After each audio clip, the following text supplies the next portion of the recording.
Bismillahirrahmanirrahim. Di dalam Sunan At-Tirmidzi, juz 4, halaman 54, terdapat hadis nomor 2575.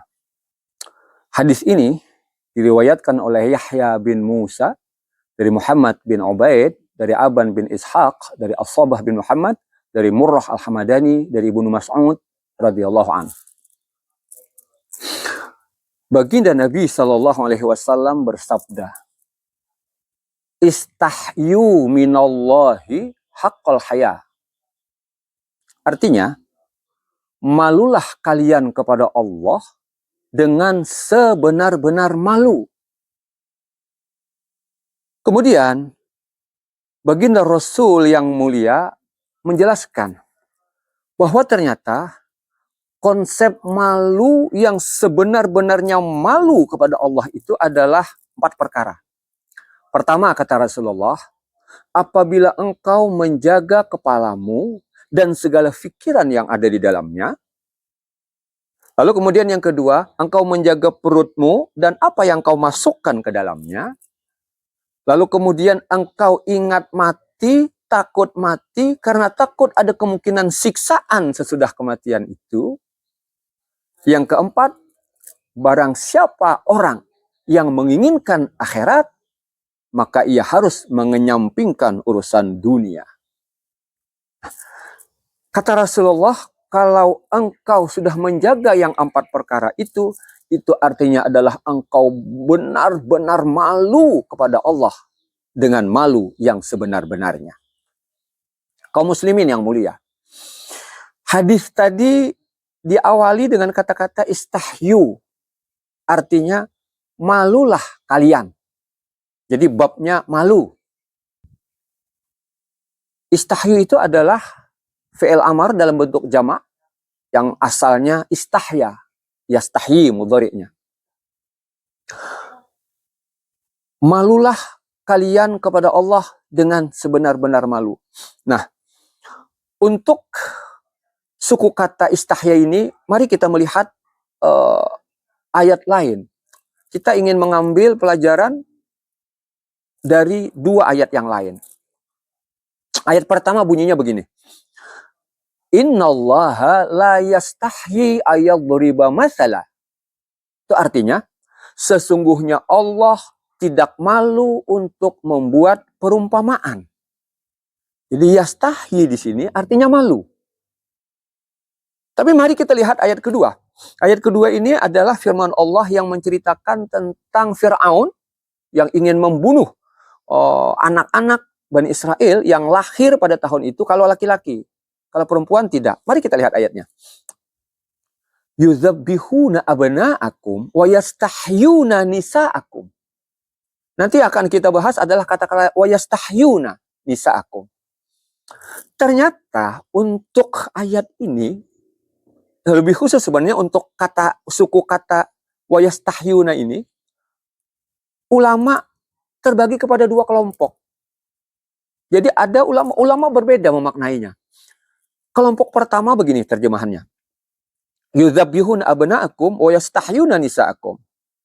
Dan mereka Fir'aun bersama dengan bala tentaranya itu membunuh anak laki-lakimu dan membiarkan hidup anak-anak perempuanmu. Jadi yastahyuna di situ hidup, membiarkan hidup. Hidup. Tapi kelompok ulama kedua menerjemahkan begini.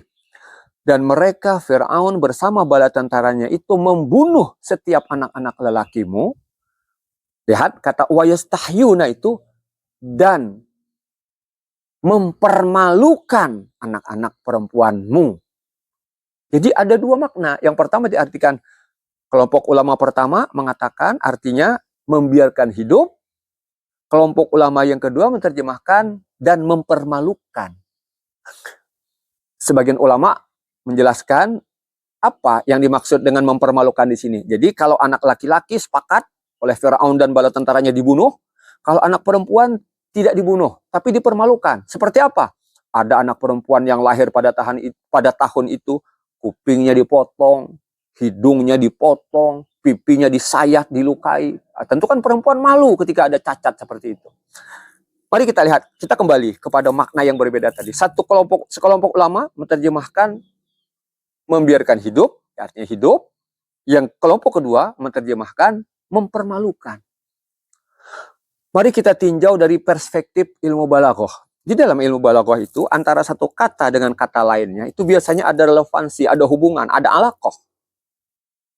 Jadi, apa hubungan antara kata hidup dengan kata malu? Ternyata, kata para ulama, manusia itu baru disebut sebagai orang yang hidup kalau dia masih punya rasa malu. Kalau orang sudah tak punya malu, meskipun dia hidup tak lagi sebagai manusia. Tapi sebagai apa? Sebagai binatang. Di dalam surat Al-A'raf ayat 179, Allah Subhanahu wa taala berfirman, "Walaqad dzara'na li jahannama katsiran minal jinni wal ins lahum qulubun la yafqahuna biha wa lahum a'yunun la yubsiruna biha wa lahum adhanun la yasma'una biha ulaika kal an'am bal hum adall ulaika humul ghafilun." Kata Allah, dan kami jadikan kebanyakan dari jin dan manusia itu adalah penghuni neraka jahanam. Kenapa kebanyakan jin dan manusia sampai jadi penghuni neraka jahanam? Jawabannya adalah karena mereka punya hati tapi tidak mempergunakan hati mereka untuk mencermati ayat-ayat Allah. Mereka punya mata tapi tak dipergunakan untuk melihat tanda-tanda kekuasaan Allah. Mereka punya telinga tapi tak digunakan untuk mendengar kebenaran-kebenaran sebagai tanda-tanda kekuasaan Allah. Jadi kalau sudah 3 organ tubuh tadi tidak difungsikan sebagaimana seharusnya, hati tak dipakai, mata tak dipakai, telinga tak dipakai untuk hal-hal yang mengetahui kekuasaan kebesaran Allah, manusia itu tak lagi seperti manusia. Manusia itu tak lagi sebagai manusia, tapi dia hidup seperti binatang.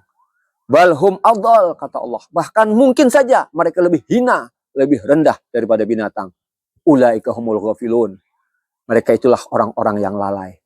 Saudaraku, maka di dalam hidup ini supaya kita memang benar-benar hidup sebagai manusia, tidak disindir oleh Allah hidupnya seperti binatang. Kita gunakan hati kita untuk mencermati. Kita gunakan hati kita untuk memperhatikan bahwa inilah tanda-tanda kebesaran Allah. Kita gunakan mata kita untuk melihat tanda-tanda kekuasaan Allah. Kita gunakan telinga pendengaran kita untuk mendengar hal-hal yang baik supaya bisa membedakan antara yang hak dengan yang batil, antara yang benar dengan yang salah. Wallahu a'lam bishawab.